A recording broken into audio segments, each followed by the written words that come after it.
Où est-ce qu'on est aujourd'hui là, Rudy? Là on est au lac d'Aiguebelette. On a comme tous les week-ends une séance en groupe. Donc on a donné rendez-vous à des copains pour faire du kayak comme tous les week-ends.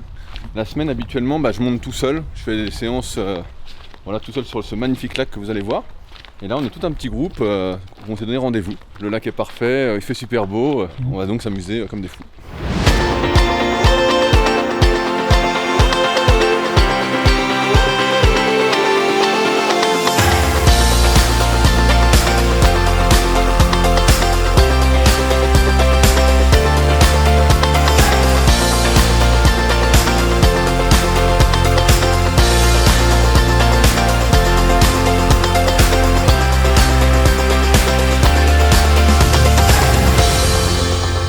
C'est un lac en fait où il n'y a pas le droit au bateau moteur. Il n'y a aucun bateau moteur, ce qui fait qu'il y a très peu de vagues comparativement à beaucoup d'autres lacs comme le lac d'Annecy ou le lac du Bourget. En même temps, c'est un lac qu'on peut voir qui est très abrité, qui est entouré de montagnes, ce qui fait qu'il n'y a pas beaucoup non plus de vent. Ce qui fait que c'est un lac idéal en fait pour la pratique de l'aviron et du kayak.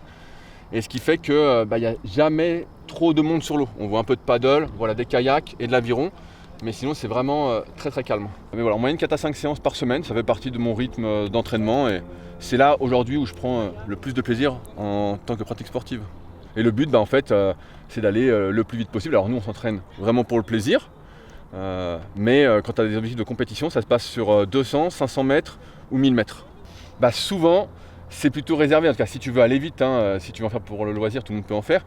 Mais c'est souvent des gens qui ont des très longs bras, donc tu vois comme moi, qui ont plutôt un long buste comparativement au bas du corps, qui sont plutôt larges d'épaule, donc parce qu'il faut un super grand dorsal, ça s'apparente beaucoup en muscu à un pullover à la poulie haute. Et après il faut une énorme caisse aérobie, à savoir bouffer des kilomètres à basse intensité, puis aussi à haute intensité. Et puis souvent les gars et les filles sont assez bodybuildés, pas autant que quelqu'un qui ferait de la muscu à 100%, mais ils sont super forts. On a des filles qui font naturellement 100 kg développé couché alors qu'elles font du kayak, qui font pratiquement autant au tirage planche, et puis les gars c'est courant qu'ils fassent 130-140 au développé couché et pareil au rowing planche.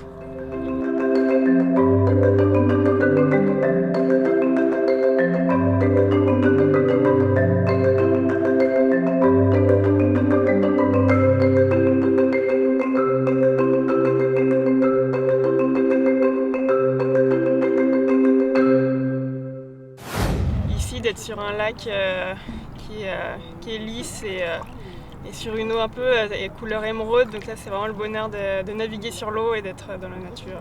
Et on fait des vrais entraînements un peu durs, on alterne, mais aujourd'hui par exemple c'était une séance de travail intermittent, on faisait des 1 minute 15 avec 45 secondes de récup en 4 fois 3 séries. Donc voilà, c'est un effort qui est assez intense et qu'il faut répéter, donc c'est très dur physiquement. Mais bon, on a un bon groupe, on est assez homogène, on se tire la bourre et voilà, c'est le fun.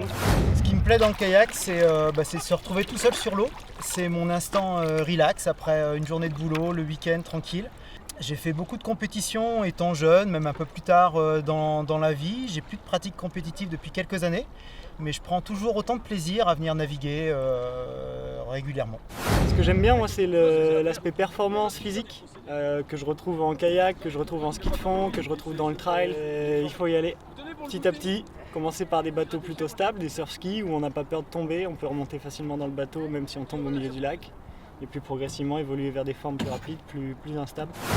Vraiment très belle expérience, vraiment c'est sympa. Alors c'est difficile, il y a beaucoup d'aspects techniques à gérer, mais on prend vite du plaisir quand on commence à ressentir la glisse, l'équilibre et vraiment cette sensation de glisse, elle est difficile à acquérir au début, mais le piège c'est de se crisper. Plus on est crispé et plus on sent qu'on est en train de lutter contre quelque chose alors qu'en final on doit utiliser ce quelque chose pour ressentir la glisse. Donc après 4 minutes 30 d'explication de Rudy, me voilà sur l'eau à faire le tour du lac d'Aiguebelette et c'est vraiment un très bel endroit. Franchement j'en ai emmené au moins une trentaine de personnes et c'est celui qui a capté le mieux le geste dès le début quoi. Alors c'est pas parfait mais putain c'est quand même... Il n'y a pas un truc où il est nul sauf avec les femmes. Oh le menteur! Tu sais quoi? Je prends exemple de mon mentor. Et je leur dirais que s'ils sont de passage et qu'ils suivent un peu mon travail, voilà, moi je peux leur faire essayer gratuitement quand je viens. J'ai acheté un kayak exprès débutant que je prête. Donc ils peuvent me contacter et puis je leur ferai essayer avec plaisir. Ils pourront venir faire un petit tour là où il n'y a personne. Ils seront peinards au paradis comme je dis.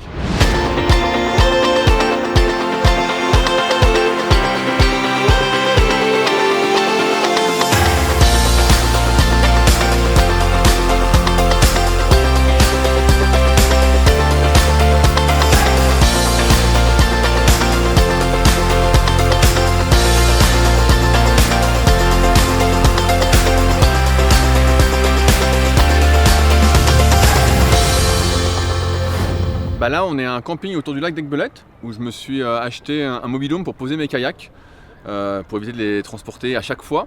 C'est un mobil-home que je propose aussi s'il y en a qui font du kayak et qui sont intéressés d'avoir un endroit de vacances ou un lieu d'entraînement vu que c'est quand même un super spot. Il suffit juste de me contacter et donc moi je suis bien content de ce mobil-home en tout cas et de ce camping où on est vraiment tranquille, on est vraiment peinard.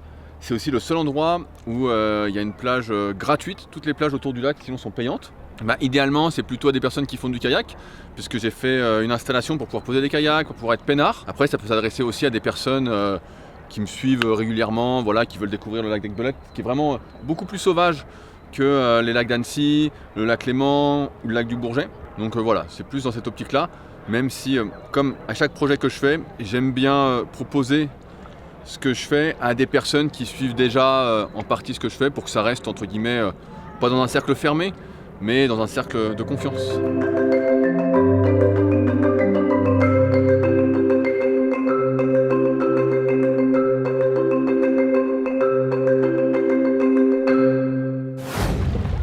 C'est quoi la particularité de ce kayak alors? Ce matin il a essayé un bateau vraiment qu'on utilise pour débuter où il y a peu de chances de tomber. Et ça c'est mon bateau, moi j'ai mis un long moment avant de le maîtriser si on peut dire ça. Donc t'es prêt? Quand je vais te lâcher ça va être la merde. C'est vrai?